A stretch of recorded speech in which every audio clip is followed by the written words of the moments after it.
여러분, 한 가지 질문 드려볼게요. 지금까지 살았던 사람 중에서 가장 오래 산 사람이 몇 살까지 살았을 것 같으세요? 기네스 세계 기록에 따르면 현대에 가장 오래 산 사람은 프랑스의 잔 칼망이라는 할머니인데요. 무려 102살까지 사셨어요. 정말 대단하죠. 근데 오늘 우리가 만나볼 성경 속 인물은요. 그 두 배도 넘는 무려 969살까지 살았답니다. 그뿐만 아니에요. 오늘 이야기 속에는 죽지 않고 그냥 하늘로 올라간 사람도 나와요. 죽음 없이요. 그게 어떻게 가능할까요? 오늘은 창세기 5장 아담의 족보 이야기를 함께 펼쳐볼 거예요. 처음 들으면 그냥 이름만 늘어놓은 지루한 목록처럼 느껴질 수도 있어요. 하지만 그 이름 하나하나 안에 정말 깊고 놀라운 이야기가 숨어 있답니다. 자, 그럼 시작해 볼게요. 첫 번째 장면. 이 이야기가 시작되는 이유. 창세기 5장은 이렇게 시작돼요. 아담 자손의 계보가 이러하니라.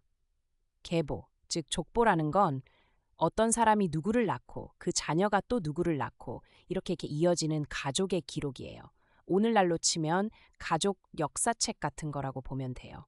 그런데 창세기 5장의 족보는 그냥 이름만 나열한 게 아니에요.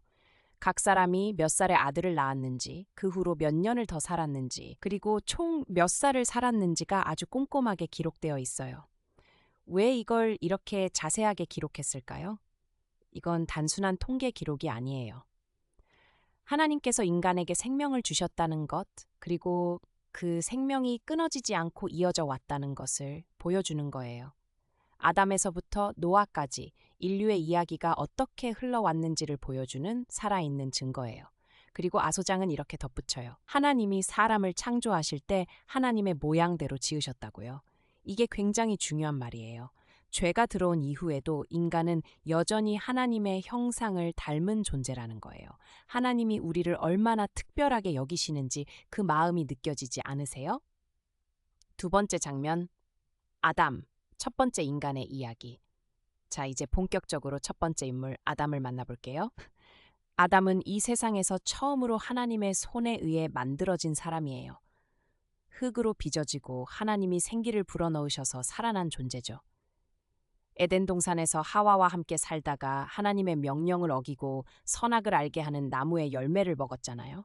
그리고 에덴 동산에서 쫓겨났고요. 근데 창세기 5장에서 아담의 이야기는 아주 간결하게 기록돼 있어요.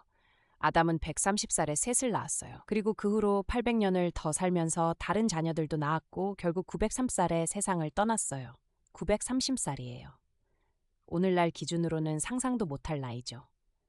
여기서 잠깐 왜 옛날 사람들은 이렇게 오래 살았을까 궁금하신 분들이 많으실 것 같아요. 학자들은 여러 가지 이유를 이야기해요. 당시에는 지구 환경이 지금과 달랐고, 공기도 더 맑고, 방사선 같은 해로운 것들로부터 더 잘 보호받았을 거라고 해요. 또 인간의 유전자가 처음 창조되었을 때는 지금보다 훨씬 완전했을 거라는 이야기도 있어요. 죄로 인해 시간이 흐를수록 인간의 수명이 점점 줄어들었다는 거죠. 아무튼 아담은 930년을 살면서 정말 많은 걸 보고 경험했을 거예요. 에덴을 잃은 슬픔을 안고 그래도 땅을 일구며 자녀들을 낳고 하루하루를 살아낸 거죠. 그리고 결국 하나님이 말씀하신 대로 흙에서 왔으니 흙으로 돌아갔어요. 세 번째 장면, 셋에서 야레까지 이름 속에 담긴 이야기. 아담의 아들 셋에서부터 이야기가 이어져요. 셋은 105살에 에노스를 낳고 807년을 더 살다가 902살에 생을 마감했어요. 에노스는 9살에 게난을 낳고 815년을 더 살다가 905살을 살았어요. 이런 식으로 계속 이어지는데요. 한번 살짝 살펴보면요. 게난은 910살, 마할랄렐은 898살, 야렛은 962살을 살았어요. 이름들이 조금 낯설게 느껴지실 수 있어요. 하지만 이 이름들 하나하나가 다 실제로 살았던 사람들이에요. 수백 년의 세월을 살면서 자녀를 낳고 또 그 자녀들이 자라 또 자녀를 낳고 그렇게 생명이 이어지고 이어졌어요. 이 긴 수명들을 보면서 느끼는 게 있으세요? 저는 이게 참 놀라워요. 이 사람들은 서로 시대가 겹쳐요. 아담이 살아있을 때 에노스도 살아있고 에노스가 살아있을 때 게난도 살아있어요. 그러니까 아담은 자기 후손 여러 세대를 직접 눈으로 보면서 살았을 거예요. 하나님이 에덴에서 어떤 일이 있었는지, 하나님이 어떤 분인지를 직접 눈으로 보고 들은 아담이 수백 년의 세월 동안 자손들에게 그 이야기를 전해줄 수 있었겠죠. 그 입에서 입으로, 마음에서 마음으로 전해지는 이야기. 생각만 해도 가슴이 뭉클하지 않나요? 네 번째 장면. 에녹, 죽음을 넘어선 사람. 자, 이제 오늘 이야기의 가장 특별한 인물을 만날 시간이에요. 바로 에녹이에요. 에녹은 야렛의 아들이에요. 야렛은 162살에 에녹을 낳았어요. 에녹이 태어났고 에녹은 자라서 65살에 무두셀라라는 아들을 낳았어요. 근데 여기서 성경은 에녹에 대해서 다른 사람들이랑 다른 표현을 써요. 다른 모든 사람들은 이렇게 기록돼 있어요. 그가 몇 살을 살다가 죽었더라. 그런데 에녹에 대해서는 이렇게 써요. 에녹이 하나님과 동행하더니 하나님이 그를 데려가심으로 세상에 있지 아니하였더라. 이게 무슨 말이냐고요? 에녹은 죽지 않았어요. 하나님이 그냥 데려가신 거예요. 성경 전체에서 죽음을 맛보지 않고 하늘로 올라간 사람은 딱 2명인데 에녹이 그 첫 번째예요. 두 번째는 훨씬 나중에 나오는 엘리야 선지자고요. 에녹은 364살까지 이 땅에 살았어요. 다른 사람들이 900살 넘게 산 것에 비하면 오히려 짧아 보이는 나이죠. 근데 에녹은 그 365년 동안 정말 특별하게 살았어요. 성경은 에녹이 하나님과 동행했다고 2번이나 강조해요. 하나님과 동행했다는 건 무슨 뜻일까요? 걸음걸음마다 하나님을 생각하고 하나님의 뜻을 따르며 하나님과 친밀하게 교제하면서 살았다는 거예요. 마치 가장 친한 친구랑 항상 함께 걷는 것처럼요.